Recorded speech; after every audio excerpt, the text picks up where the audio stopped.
സർക്കാരിലെ വിദ്യാഭ്യാസ വകുപ്പിന് പ്രതികൂട്ടിലാക്കിയതായിട്ട് PMC പദ്ധതിയിൽ ലാസ്റ്റ് നമ്മുടെ ഈ സർക്കാരിന്റെ കാലത്ത് ആ പദ്ധതി മുന്നോട്ട് പോകും.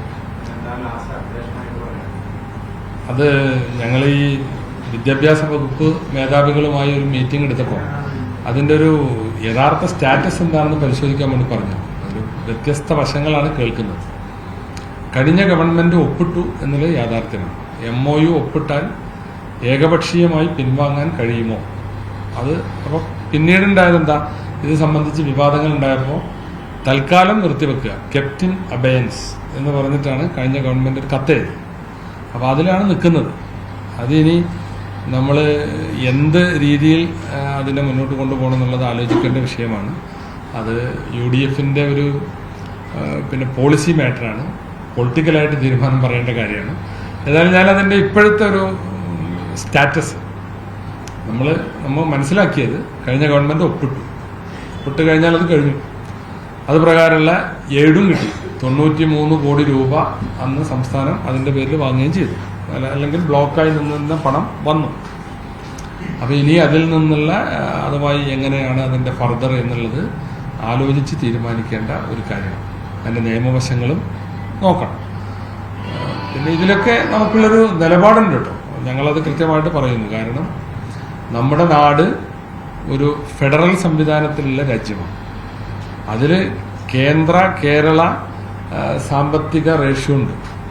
നമ്മൾ എല്ലാ നികുതിയും എല്ലാവരും കൊടുക്കുമ്പോൾ, പ്രത്യേകിച്ച് GST ഒക്കെ വന്നപ്പോൾ കൃത്യമായി കേന്ദ്രമാണ് ഇതെല്ലാം കളക്ട് ചെയ്യുന്നത്.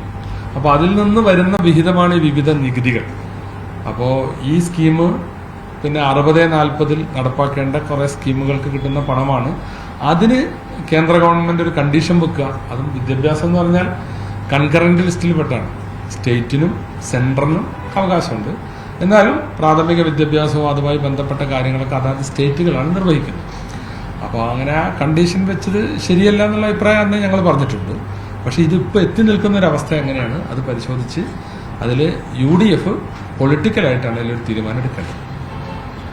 വിഷയം ചർച്ച ചെയ്യുന്ന സമയത്ത് UDF നേതാക്കളൊക്കെ മാധ്യമങ്ങളെ കണ്ടപ്പോൾ കൃത്യമായി പറഞ്ഞു UDF അധികാരത്തിലെത്തിയാൽ PMCയുമായുള്ള കരാർ റദ്ദാക്കുമെന്ന് ഉറപ്പിച്ചു പറഞ്ഞിരുന്നു.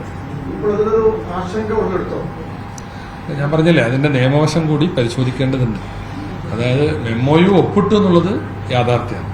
ഇനി അതിൽ നിന്ന് ഒരു കക്ഷിക്ക് പിൻവാങ്ങാൻ കഴിയുമോ, അതിന്റെ സാഹചര്യം എങ്ങനെയാണെന്ന് പരിശോധിക്കണം. ഞങ്ങളുടെ നിലപാടിൽ ആർക്കും അഭിപ്രായ വ്യത്യാസമില്ല. എങ്ങനെ അല്ല, ഞങ്ങളുടെ ഈ സമീപനത്തിൽ ഞങ്ങളുടെ നിലപാടിൽ ആർക്കും അഭിപ്രായ വ്യത്യാസമില്ല. എല്ലാവരും അറിയുന്ന നിലപാടാണല്ലോ UDFനുള്ളത്.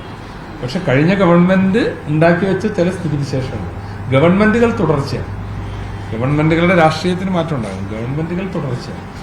പക്ഷെ ഇത് വിദ്യാഭ്യാസ രംഗവുമായി ബന്ധപ്പെട്ടൊരു പ്രശ്നവുമാണ്. അപ്പോൾ അതുകൊണ്ടാണ് ഞാൻ പറഞ്ഞത്, അതിൽ പിന്നെ മന്ത്രി എന്നുള്ള നിലയ്ക്ക് എൻ്റെ ഒരു നിലപാട് മാത്രമല്ല അതിൽ വരേണ്ടത്. അത് ഞങ്ങൾ ആലോചിച്ച് UDF അടിസ്ഥാനത്തിൽ ഒരു തീരുമാനം വൈകാതെ ഉണ്ടാവും. അപ്പോൾ അതിനു മുമ്പ് ഇതിന്റെ വിശദാംശങ്ങൾ ചോദിച്ചിട്ടുണ്ട്. വൈകാതെ അത് കിട്ടും. അല്ല, അങ്ങനെ അല്ലല്ലോ. നിലവിലുള്ളൊരു സ്റ്റാറ്റസ് പരിശോധിച്ച് അതിന്റെ വിവിധ വശങ്ങളാണ് നമുക്ക് നോക്കേണ്ടത്.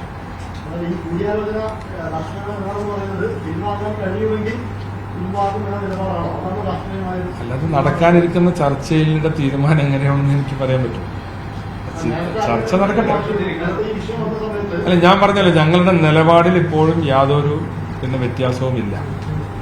ഇത് ഇങ്ങനെ വെക്കാൻ പാടില്ല. കേന്ദ്രം പറയുന്നത് കേരളം പഠിപ്പിക്കണം എന്ന് പറയുന്നത് ശരിയല്ല. പക്ഷെ ഈ പ്രശ്നത്തിൽ ഉണ്ടായിട്ടുള്ള കാര്യം ഇതാണ്. PM ശ്രീയിൽ സംസ്ഥാനം ഒപ്പുവെച്ചു.